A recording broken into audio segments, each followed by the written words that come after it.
ما جايش نهضر عليك من الفوق، وما جايش نعلمك كيفاش تعيش. انا جاي نهضر معاك حيت انا واحد منك. الا كنتي كتضحك وراسك عامر وكتقول لاباس وانت معصب وكتقول غادي تدوز وانت عييتي، راه هاد الهضره ليك.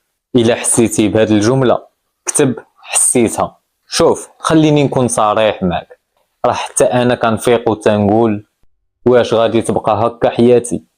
حتى انا كنحس بالضغط، وحتى انا كنخاف، وحتى انا كنطيح وكنوقف.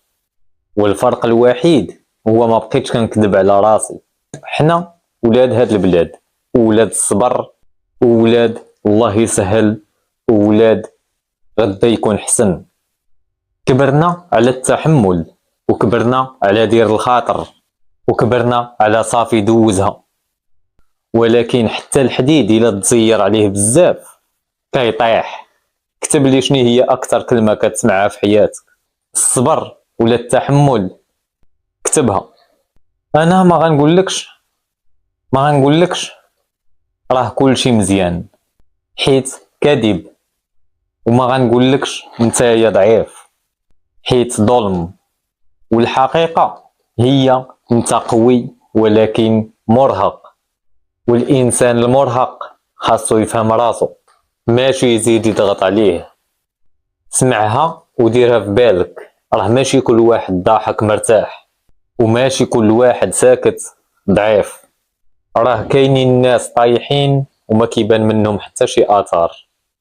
الا كنتي منهم راه راسك مرفوع.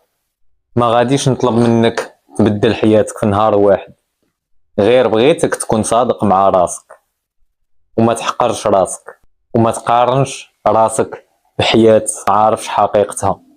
راه التقدم الصغير خير من الحلم الكبير بلا خطوة.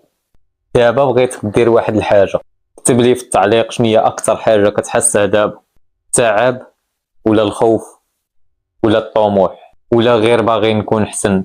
غادي نقرا التعاليق كاملين، حيت هاد الصفحة ديالنا كاملين.